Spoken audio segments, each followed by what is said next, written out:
Video of 1966 Thunderbird starting hasn't been started in 4 or 5 days.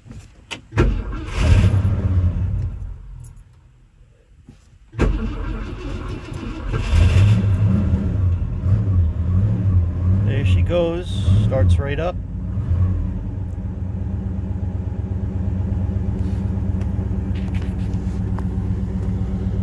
Sounds healthy.